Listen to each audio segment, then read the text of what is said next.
Good evening, everybody, and thank you very much for coming to this, our talk about Ribotrie. What on earth is a Ribotrie? Well, you're here to find out. May I introduce James Dumbelton? We're very lucky to have him this evening. We're in for a real treat. So please, can we put our hands together and thank James? Thank you, Jo. So if you do know me, you'll know that I don't normally sound like this. So you'll forgive my nice, gruff, husky voice. I quite like it, but I'm not going to keep it. Okay, so yes, as Jo says, what is a Ribotrie? I've got 8 points that I'd like to sort of address whilst we look at what the Ribotrie is all about. So I'm just going to write them down so we can look at them, and I can also not get lost as well. So the first one is, of course, Ribotrie.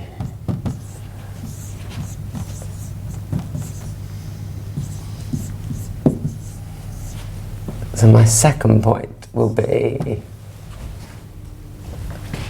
to do with culture. My third bit will be about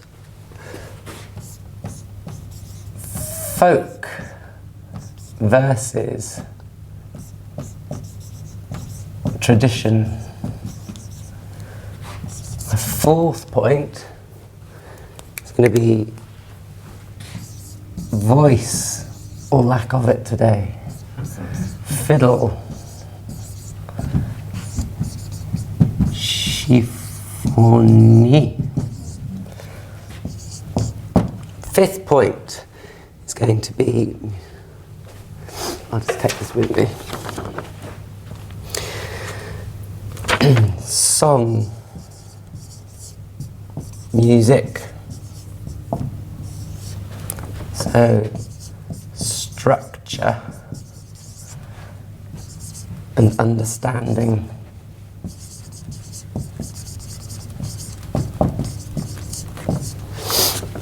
Okay, sixth. What exists? And I've made this word up, but I quite like it, the next word. Pageantization. 7. Educate. Reinvent. And lastly, questions. And why is it important? That's your bit. Okay, so Ribotrie. Ribotrie is a word that we got from our friend Jan Marquis. His granddad used to ask him once he'd been out for a bit of a party if he'd been to a Ribotrie, if he'd had a bit of a good time, a bit of a shindig with his friends and stuff. So it comes from the word ribot, and the word ribot means churning up. So you get ribotress in Guernsey, so that's a milk maiden because it's to do with churning up. So we're using the word Ribotrie as a churning up of culture, a stirring up, an event. So it's going to hopefully represent something like a Fesnoz or a Ceilidh or something like that, but we wanted to give it a Guernsey word as opposed to using a word that's used elsewhere, a Celtic word or a French word or anything like that. Okay, so culture. Why is it important? Guernsey people are incredibly proud of being from Guernsey. You don't need to tell a Guernsey person that they're from Guernsey because they know. They're always the first. They're proud people. Come in. So yeah. So So very proud people. So I wanted to help bring back some of the local culture to them. When I'm not from Guernsey. I was born in Cornwall and raised in Devon, and I was a traditional musician in the UK before I moved here. And then when I moved here, the first thing I did was go trying to look for tradition in Guernsey. So I went to an Irish session in a pub, and I found the most traditional musician I could find in the Irish session in Guernsey. And I said to them, "Where's the traditional music of Guernsey?" And they said, "There isn't any really." And I was like, "Surely not. That can't be the case, because Guernsey's so rich in culture. It's such an interesting place. It has so many references to all sorts of things, that there must be some sort of culture that survives with music as well." So we said, "Well, maybe, but there isn't much. What survives there just isn't much." I was like, "Okay, so what about Normandy? Is there any traditional stuff in Normandy?" And he said to me, "Yeah, but oh God, it's really boring. It's really boring."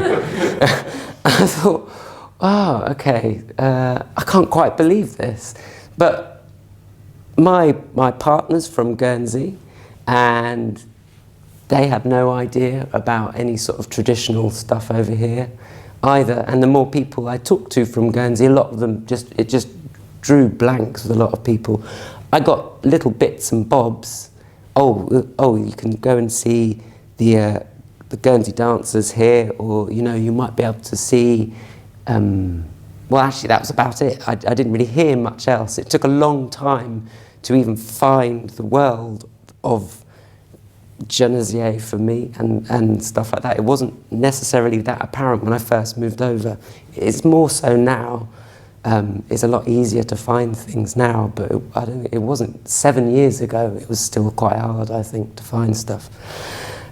So I kind of, since then, I've been on a mission to try and find stuff to do with that, find an identifiable sound for Guernsey. So I think the first thing I need to do is, we're moving quite quickly through this, but it's good. I want to define folk and tradition first, according to me. So when I say to people, I want to find traditional music, it's different to what I think of as just general folk music. Folk music for me is something that's now become a term, I think, for a style of music that exists. People like Bob Dylan, Joni Mitchell, a lot of the songwriters, Simon and Garfunkel. So now people like Martha Wainwright, Mumford and Son, all of these sort of bands and these people, I think they're folk artists. They're more of that folk idiom. They may have been influenced by elements of traditional stuff, but they're now playing in a sort of self-penned folk idiom, I'd say.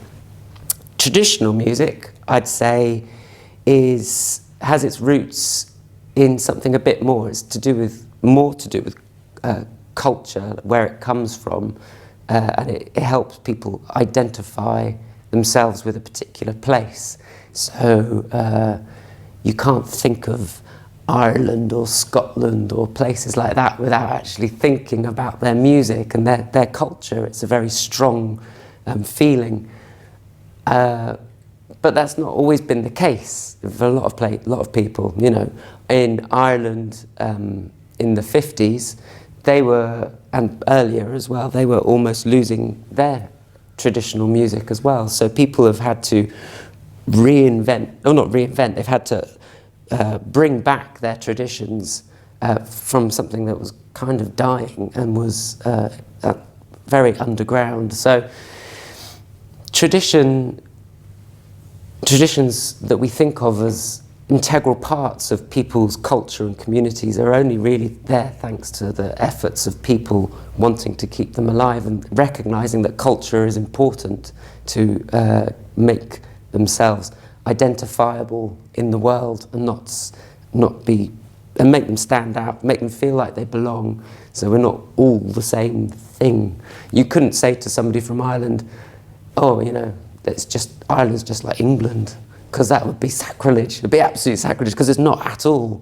And yet, at like one stage, if they were going to lose their language, music and dance, then maybe it would have seemed a bit like England. But we're not thinking like that now, because they've established their culture in a strong, identifiable way. So it's hard to quantify why that's important as well, I think. Some people don't think it's important, but other people do. Businesses sometimes don't think it's important, but other businesses would say it's absolutely vital to them surviving that they stand out from a crowd of people. And what makes them stand out? It's those small little individual things. So yeah, traditional music, folk music. Do you sort of get that? Any sort of, that's my sort of stance. Folk music, more sort of a style now. Traditional music has a sort of a place in culture present today. Don't get me wrong, traditional music isn't necessarily all old. I'd probably 80-70% of traditional music that gets played nowadays has probably been written in the last 10 years, but it's done in a particular way that makes it sound traditional. You could be playing a tune or you could be singing a song and you have no idea who wrote it, but you'd say, oh yeah, it's traditional because it sounds traditional. Yeah. Okay, so how do you go about creating local sounds? I think the first obvious point is the voice. So the language is really, really important. Language is a massive part. So if I sing something in another language, you know that it's from a different place. So I'm going to play you some examples of different songs from different places, and I'll tell you as we go through them. Just think in your head, think, oh, where's that from? And then once you've thought of where it's from, towards the end of the clip, I'll tell you where it's from, and see if it's what you thought.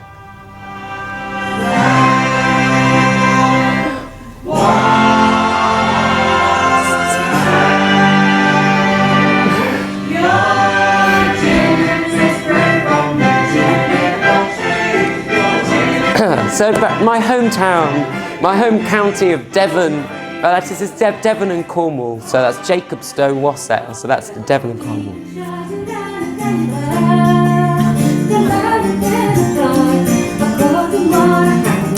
It's so wide a water, so wide a water, Jacobstow. So she's singing in Gaelic, so that was Ireland.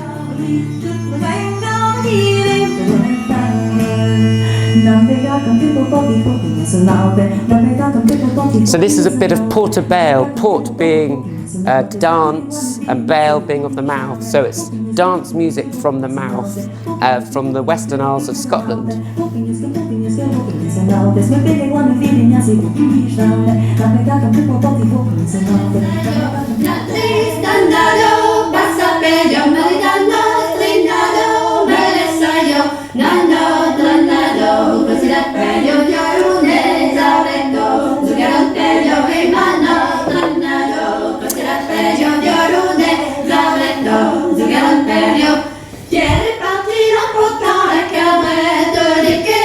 Cabretta, Central France, so it's a Central Massif.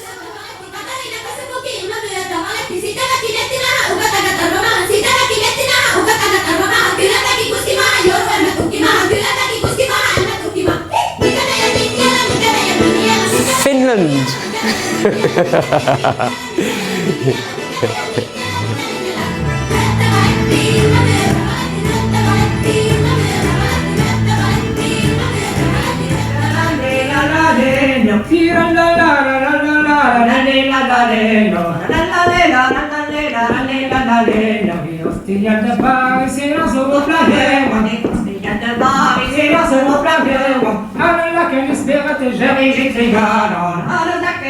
Breton, yeah.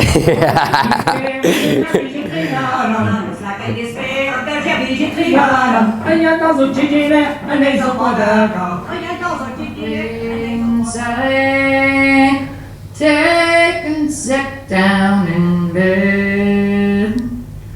No one knew the reason to relieve her from dread. Appalachian sort of regions, yeah, of America. It's very close to the sort of Irish and English tradition that migrated over there, but it's sung in a completely different way.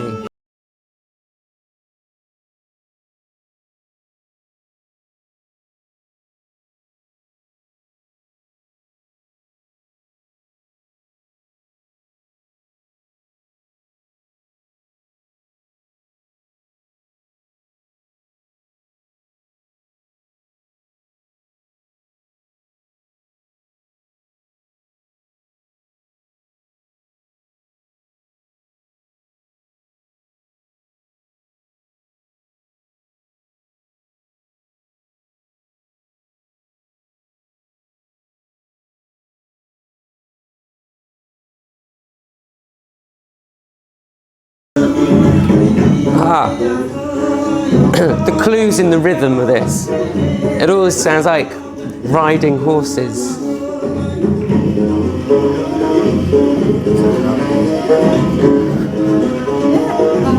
Mongolian, exactly, yeah. Very important nation. The Mongolians were probably responsible for us using things like horsehair in instruments and stuff like that. Mongolia, yeah. So they're massively influenced. Yeah, throat singing. Yeah.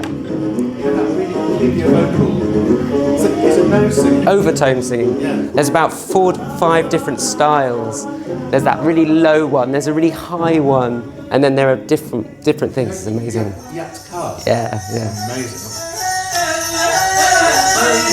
My favourite artist I've ever seen in my whole life was this guy.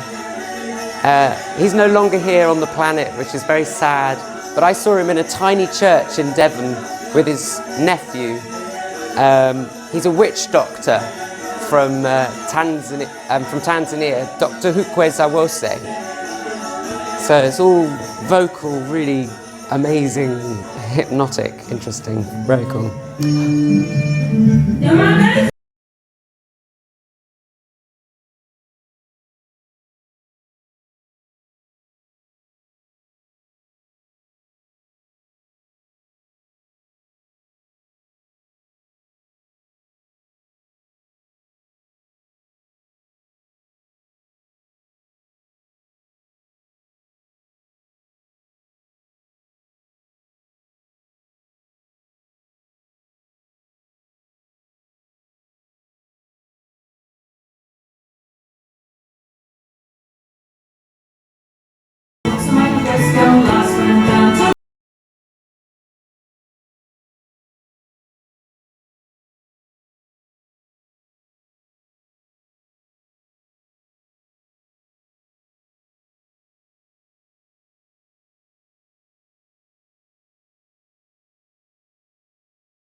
And I can't remember exactly where she comes from, but it's either, I'm pretty sure it's Sweden. It's either Sweden or Norway, but I think it's Sweden.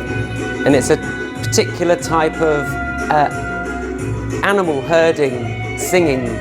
So it carries across vast mountains and stuff. So they project it out. That's done in a slightly more musical way. It's what we were listening to earlier on. So yeah, so I think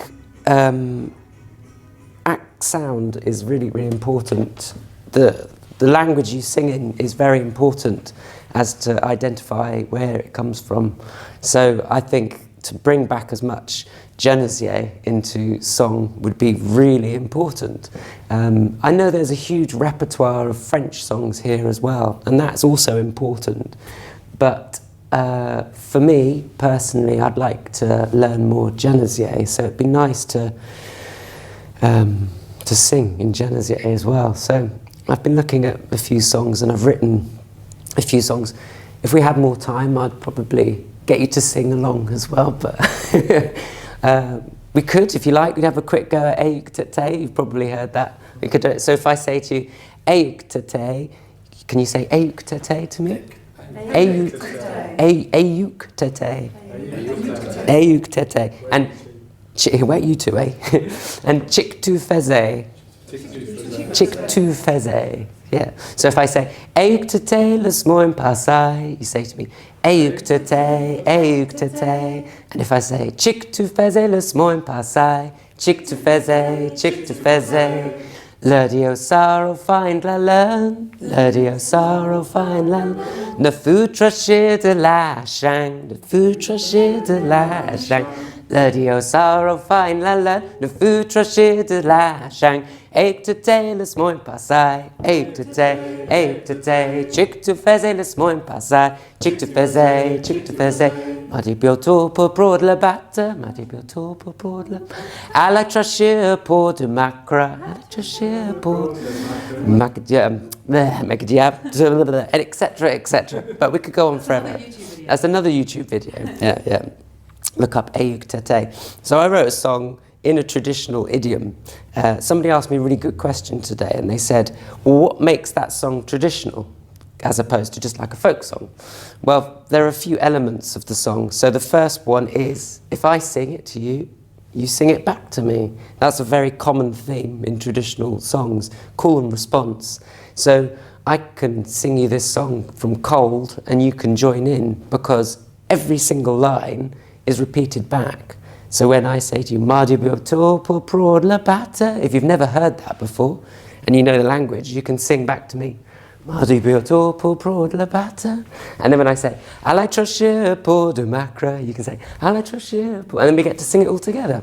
Mardi bientôt pour prod la batte, Mardi trachère pour de macra, etc., etc. So call and response songs don't rely on you having to know all the words at all. You just join in, so you can just join in. So that makes it kind of traditional, I think. The fact it's in Guernsey, I'd say, makes it a bit different, so it identifies it with a particular place.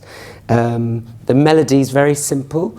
It's within one octave, so it doesn't jump around a lot. That's nice and easy for people to learn. And the rhythm as well. Lots of traditional songs are in that sort of rhythm. So we know lots of people call it different sorts of things, but in England and Ireland, Scotland and places like that, you call that a jig.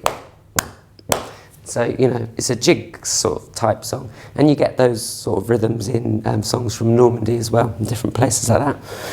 But I also believe that accent is translatable onto instruments, and there's none more, there's not a better example, I think, than the fiddle. The fiddle put in the hands of anyone else from a different country will make it sound like it comes from their country a lot of the time, I think. So I'm just going to play, again, I'm going to play some examples from around the world and listen to how it sounds different in different people's hands. See if you can guess.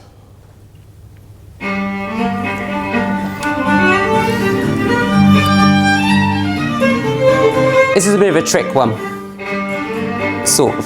That's Irish, but she's an American player, whereas this is very American. But there's a kind of similarity in that, but they are different sorts of ways of playing. again, back to Bruce Molsky. So we've got appellation, but it's tuned differently, which is a very common thing in fiddle playing, and it's fiddle singing again.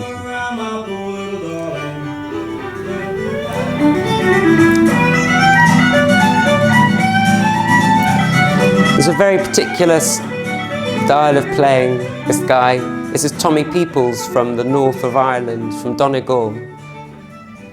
Quite influenced from the Scottish sound. And look, that's the Hardanger fiddle from Norway. So it sounds very open, and it's tuned in lots of different ways, often tuned by colours. They'll say this is tuned in light blue or dark grey.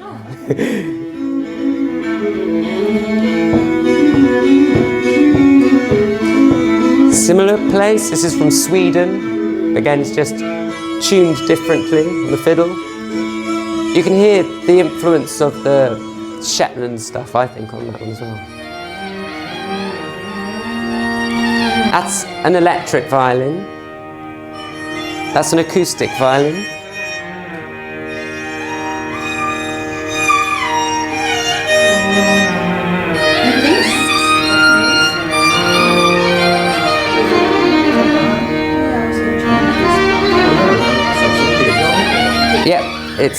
It's Indian, yeah.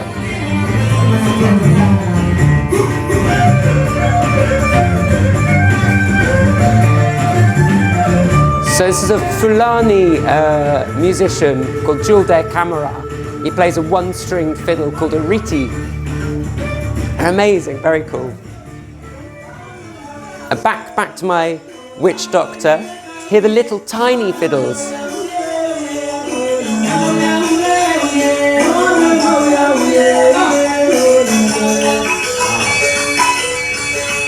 They're a herds people, so all their instruments were very small, so they're portable, so they could take them with them. And these little things.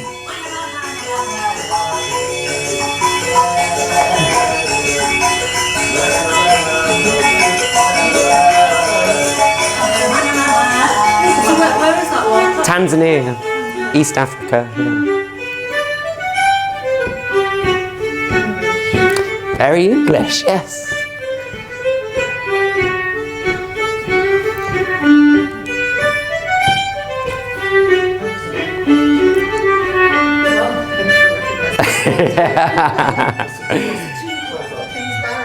Something like that, yeah. 2 points for June. Yeah, excellent. So, I thought I'd have a go at taking a tune that they play in Guernsey and one that they play in Normandy. And I thought I'd give it a different twist. So I thought I'd give it a slight Norse men twist by detuning my fiddle slightly.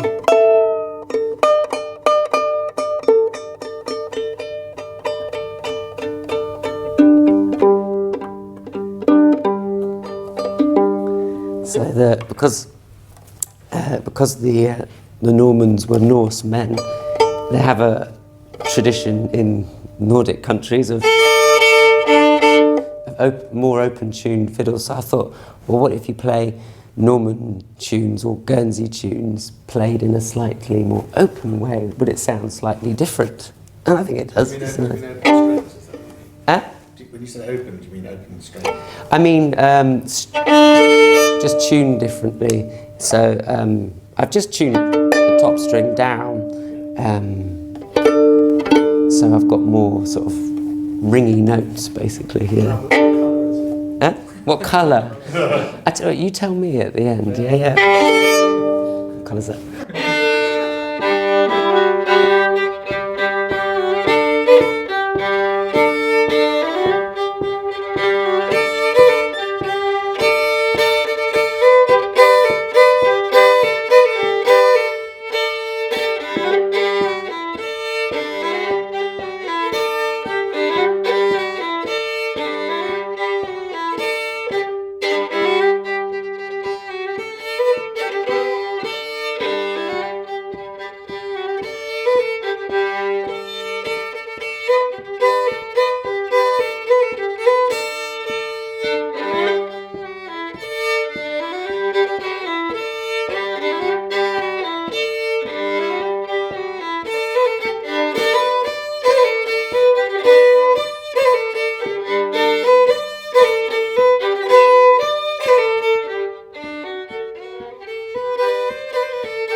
a bit different, I think.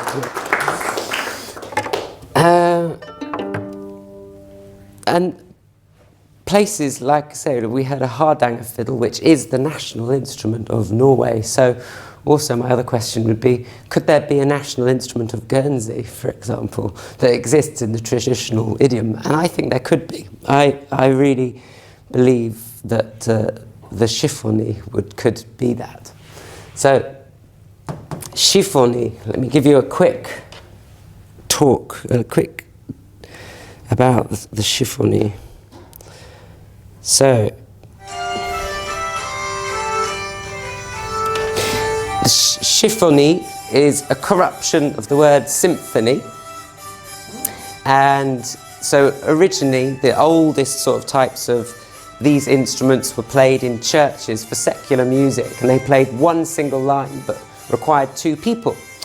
So they were called orchestroms, and obviously now we have organs, but originally they were orchestroms. And then when they could play more than one note, it became symphony, because that's literally what the word means, more than one note, symphony. And chiffony is a corruption of that word. So it's an old word for the instrument. It then became known as a vielle, vielle-roux, hurdy-gurdy, all sorts of things in different places. But people wrote about chiffonies here in Guernsey. I'll just read you a little bit. So you say, Ma pau vielle chiffonie, nouvelle jour à travers, ta chignol en rouille, le bois tu rogi devar. Et là, te v'la crachi, comme toi pau mate en faille, mais ta durai tenachi, et tu chaus en les failles. Cha, tu suni idlil, à la lad, où es-tu? J'y vais le sparabil, codi sachi du faille. Tu ne frapperas boundilaire, à juitaille ou à sang. Amège mauvais tu te, ma pau vielle. Adidang, adidang. So, my poor old chiffony, we've seen out our days, your handle rusted up, the wood all worm-eaten. Alas, now you are falling apart, like your poor master finally, but you lasted for ages, and all good things come to an end. When you played at Delisle's, at Lalande, or at Kew, I saw the dancers' heels strike out sparks, chord. You can't make the sound resound anymore at a party or a dance, and me, I soon be underground. My poor old vielle, farewell then. So that was written by Mativier, and I think it's quite interesting because it's talking about the sort of death of the chiffonier like 200 years ago, and I think that's probably when it died out of use around here. But there's been documentations of it being used in Guernsey.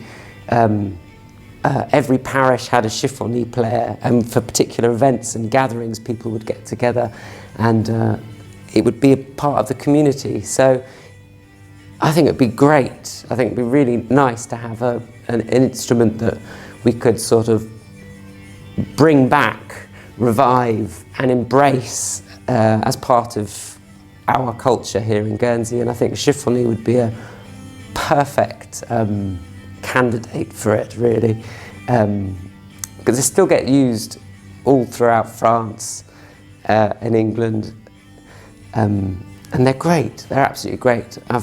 I've got my friends just bought one, so afterwards at the end I was going to ask her if we could have a look at it as well and see what it looks like. So yeah, they're worth looking at and thinking about.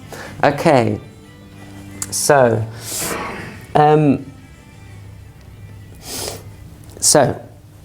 let's go back. Song, music, structure and understanding. So if I play a set of tunes to people here, there needs to be a certain bit of education. Some people know how to play traditional music.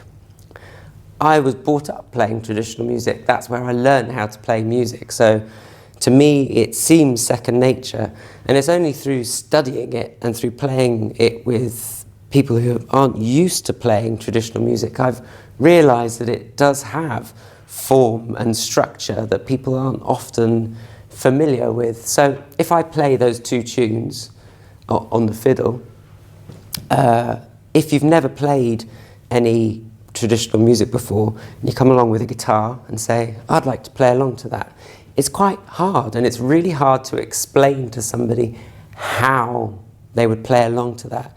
And that's really because I think the structure of traditional music is kind of reversed to what most people nowadays think of. If you think of rock and roll or a lot of music, it starts with, say, the drums. We're talking like pop music, so music that people tend to play by ear orally or something that they pick up themselves. It starts with drums and, say, rhythm, and then say there's the bass guitar on the top of that, creating a bass line, and then there's a guitar playing over the top of that, so the guitar will be playing to the drums and the bass, and then the vocals will fit over the top of that. So you've got this sort of layering like this. Let's go, and the last thing is in some ways the vocals. So you've got to have that strong bass, drum, and then, let's say, the guitar sort of in the middle, providing some sort of rhythm, chords, then the voice. With traditional music, and then, after that, you might get people dancing to it, you know, if you're lucky, if you're good enough, or if it's danceable. But I think with traditional music, it's the other way round. So at the bottom, you start with the dance. The dance is all important to traditional music. So you have the dancers. Then you have the melody or the song, and the song or the melody play to the dancers. Then you have something like a guitar. So the guitarist has to play to the melody instrument who's playing to the dancers. Then you've got things like bass over the top of that. And last of all, you have things like drums. So people who play drums, bass and guitars and things like that, it's hard for them to suddenly have to think the other way up for a change. If I play those tunes to them, they have to know them. They have to know those tunes. It's as simple as that to actually play them. And they can't play them necessarily just to me. That if they're doing it for dancers, they have to play it to the dancers. So it's a different set of skills. So people need to be aware of that, I think, as well. It's something that people aren't used to doing. But that doesn't mean we can't. So what exists still now? I'd say 100 years, end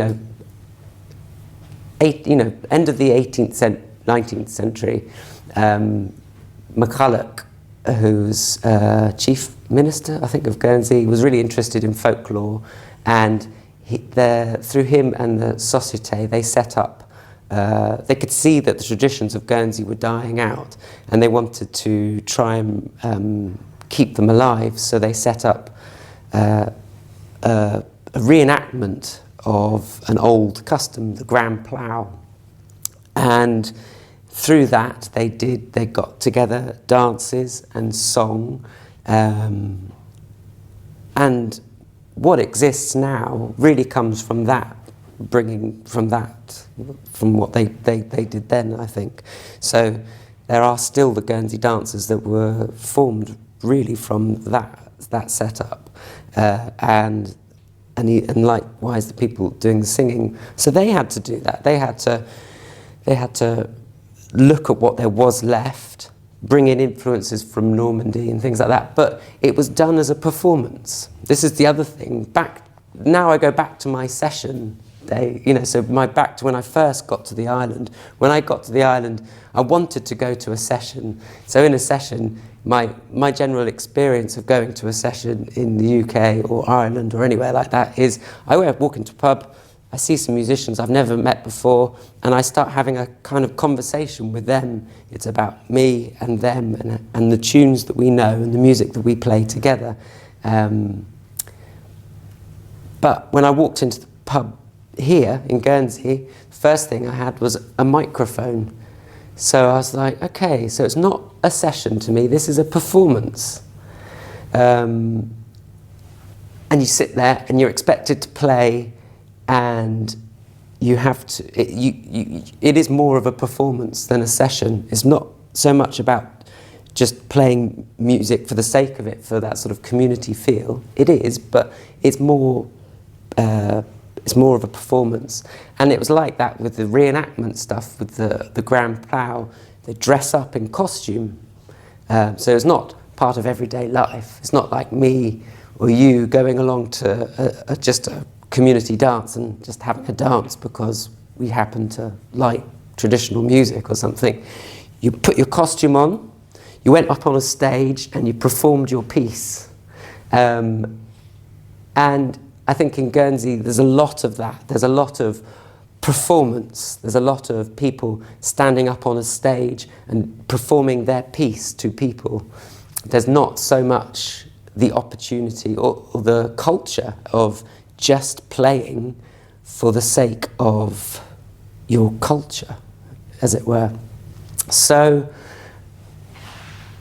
the stuff that was, the groundwork that was done was based on performance, I think. And I don't think that's really changed since then. You still had to put on a costume to do certain things, and you know, it's that's not part of everyday life. This, you know, standing here in your normal clothes is part of everyday life. Me picking up my fiddle or picking up my pipes and playing you a tune that I really like and something like that, that's part of everyday life. And I'd like to share that with people here. I'd like to, and yeah. So, educate, reinvent. Again, that goes back to everything that I've sort of talked about, really, about tunes have the bare bones of something particular about them, and usually it comes from the rhythm. It can be something really, really small. Some of the most basic steps and dances will define tunes. For example,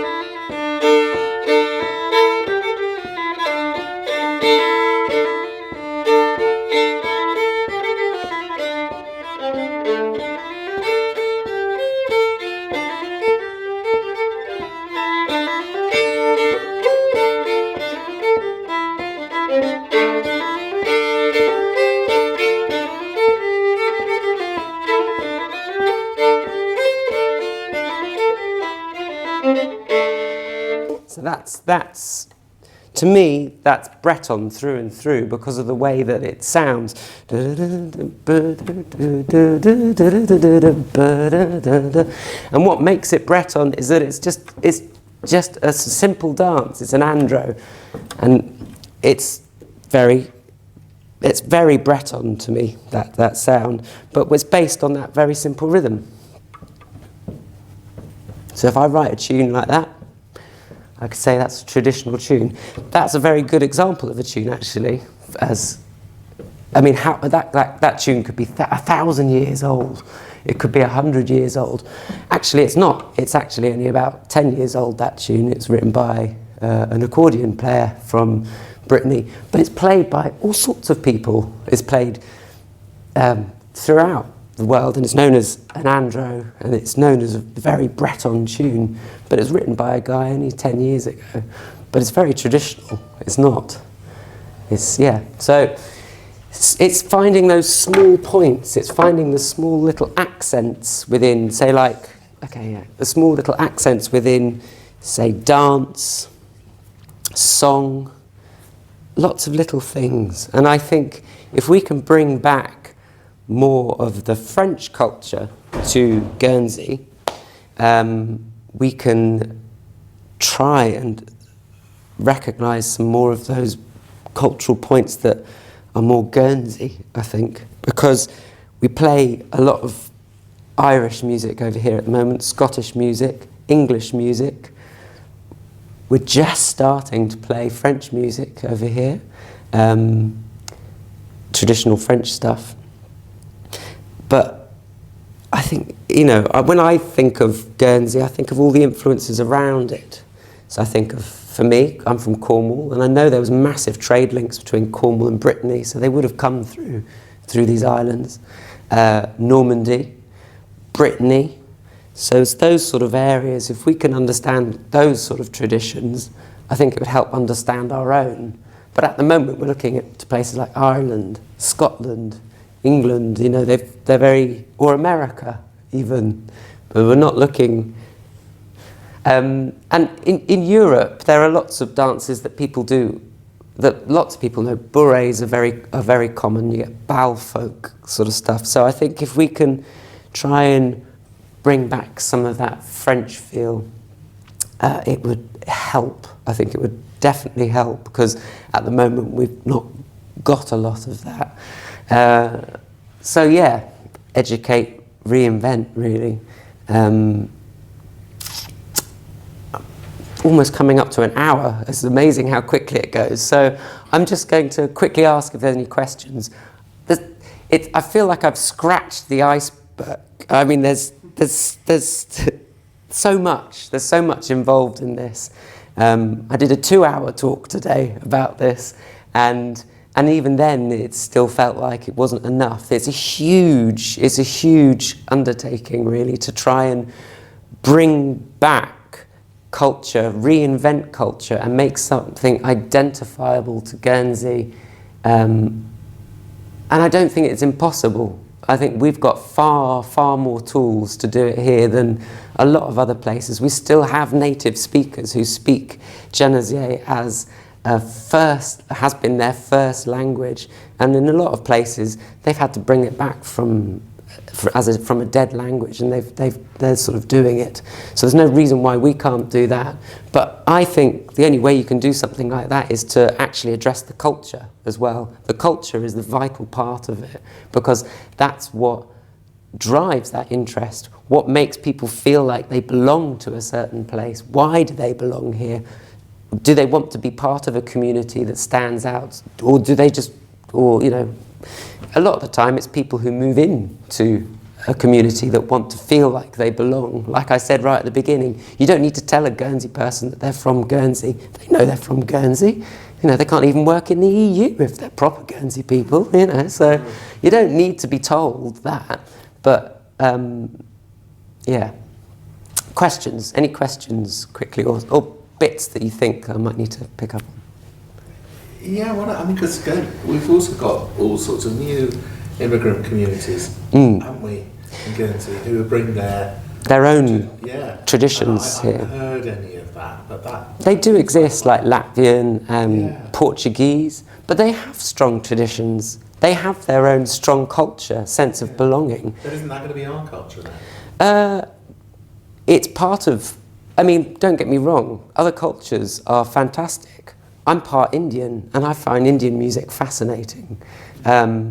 But you know, but it's defining the culture that's here that I find important, and I think that's a different subject. I mean, I love African culture as well. I love African music, but it's not Morris music, or it's not Irish music, it's not English music.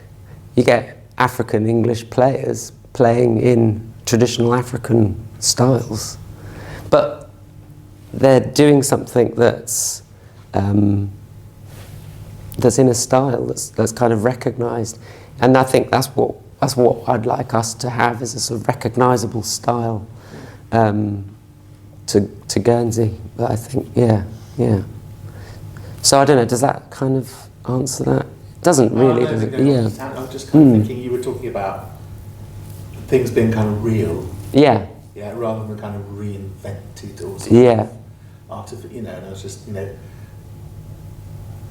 culture is always made up of all sorts of different influences. Yeah, different people. I mean, it's a kind of a bit of a distraction, but I was just thinking... But I think it's good to recognise, it's really good to recognise all those different things, but what we're recognising is their culture, and they've already got a strong identity, I think, or that culture has. Look for something that, you know... That's unique to here. Yeah. But we can't quite lay our hands on it. I think we will. I think there are enough tools. I think there are enough things here that exist and could exist, actually, to define it. It takes very, very small things to make something identifiable from a particular place. Can I ask another question? Yeah. Are there any other instruments that were sort of traditional to Guernsey? I mean, I know about the chiffony, but... I reckon pipes could have been a part of things here, because bagpipes didn't originate in Scotland, like people think. You know, they came from like Greece, Turkey, Egypt, that sort of part of like North Africa, and migrated up through France and up through those other regions in Eastern European places. So they probably would have come to the Channel Islands before they even got to England. So it's kind of likely that pipes are you get all over Europe, and yeah, I think pipes have a particular sound as well. So I think the sound of pipes could help define that as well. I think that I haven't played these pipes, but I think they're quite apt for Guernsey, because they're English pipes, but they're very much based on the French pipes. So I think they're a great combination of the two. Should I give you a quick? Yeah.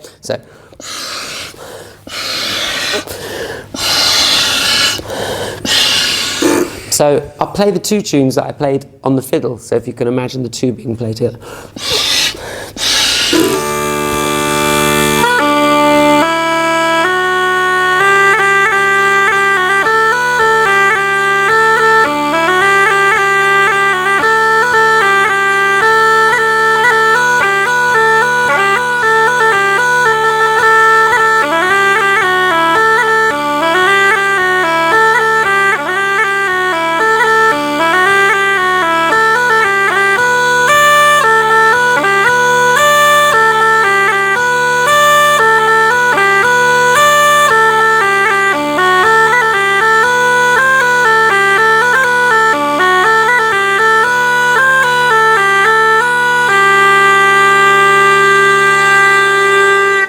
Yeah, so I think pipes could definitely have a part, and they go very well with the chiffony because of their sound, and the two are quite integrated.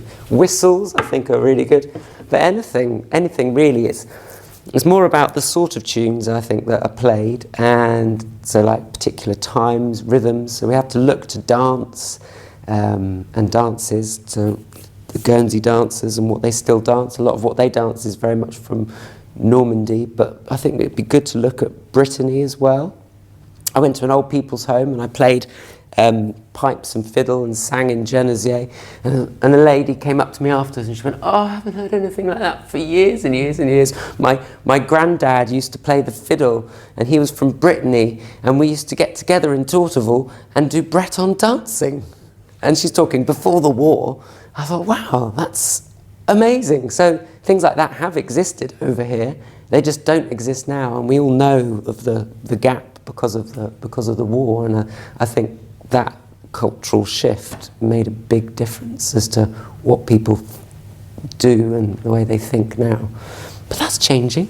Let's stir it up. Let's churn it all up again, I think. Yeah, Ribotrie, definitely. Yeah. Give James a round of applause.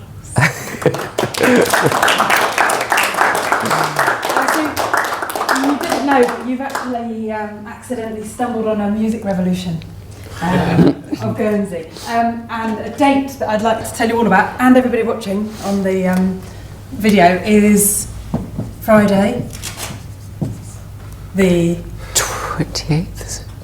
28th? I've just looked at my calendar. I hope you all have your diaries out. Friday the 28th of April. 20... Yes, 28th, thank you. Friday the 28th of April. James, do you want to explain? Yes, we shall be holding our first Ribotrie. Yes. So we have a deadline to get this together. No, this is a start. This is an absolute start. So we're going to hold something that we hope is something akin to a Ribotrie in the future. You've got to start somewhere, so you might as well just pick a date and do it, which is what we've done. So it's going to be in the Vale Douzaine room from 7:30.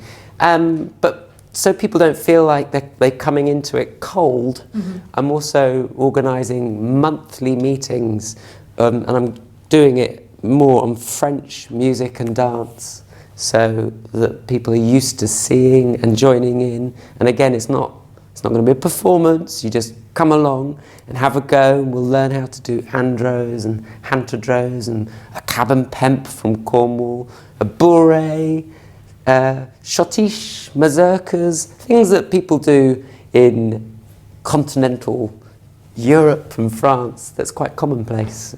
So yeah, that hopefully will be the first Wednesday of every month, and it's in St Sampson's community, St Sampson's Church Hall, which is next to Regency Bedding off the Grand Maison Road. Yeah. So yes. Thank you very much, everybody, for coming, and please go forth and spread the music revolution news. It's you never know. Televised. Will it be televised? The revolution will not be televised. No. But we should have used that line at the beginning. But the talk will be. So that's at the Vale Douzaine. Yes, that's at the Vale Douzaine. The monthly meet. You can either, if you get in contact with me via Facebook, that's probably the best way. And then I can keep people informed just in case it changes date-wise. But I'm planning to do something like that at least once a month. We've done it once. We shall do it. The next one is actually the 1st of March. So yeah, the 1st of March, which is a Wednesday in St Sampson's Church Hall. So that is a set date. So yes, 1st of March.